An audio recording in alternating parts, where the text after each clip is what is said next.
Hi everybody, it's me, LisaT, coming at you with some positive energy, reading The Language of Letting Go by Beattie. Transformations with Tabando. Okay, so that's my new catch. I'm trying to figure that one out still. Doesn't seem to flow as well as it's me, LisaT, positive energy, right? Anyways, okay. Focus. Okay, so we're reading January 3rd. Nurturing self-care. There isn't a guidebook for setting boundaries. Each of us has our own guide inside ourselves. Right off the bat, on that line too, I want to talk about throughout these readings we talk about God or higher powers and stuff. The more that you dig into this connection piece, like connection with a higher power, something outside of yourself, well, for me, the more I've done that, the more I realize the truth is always deep inside of me. It's like that higher power. I reach out to it and then I get a connection and then I'm able to tap into what's always been inside of me. So each of us has our own guide right deep inside of ourselves. But when we're so stuck in our head before we've done any kind of work around this mind stuff, we can't get to the heart stuff. So we're in our head. So we got to reach out to the higher power, and then we end up tapping into what's always been deep inside of us, and then being able to trust those gut feelings. It's really hard for me. I'm learning, but it's been hard to trust that gut stuff. Trust your gut, trust your heart. We get into our heads, and then we doubt what's been already deep inside of us, what the truth is telling us. So there isn't a guidebook for setting boundaries. Each of us has our own guidebook inside ourselves. So we each have our own.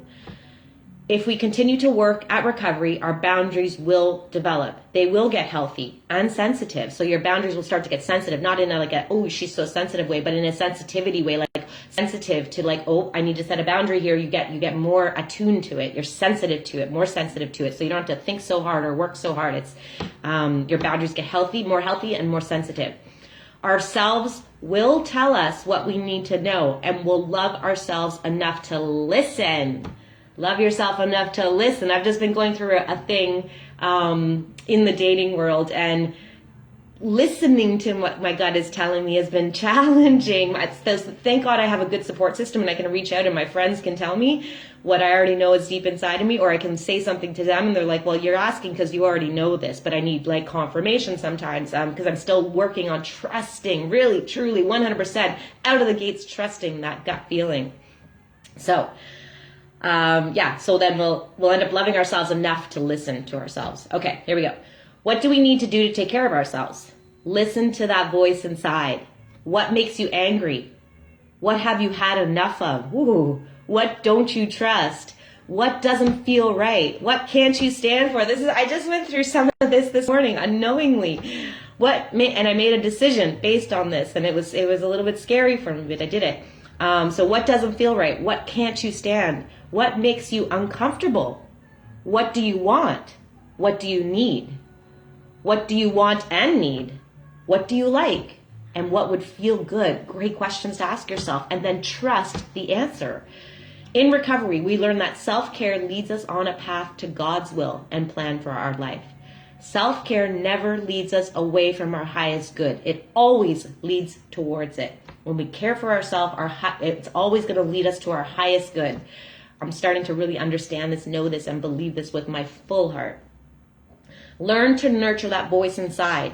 We can trust ourselves. I was talking to a friend last night about this, and I was sharing about how I'm learning to trust myself, because in the past I feel like I made so many bad decisions and I was so hard on myself, or I was screwing up so many times, and I was making poor choices, making bad decisions years ago.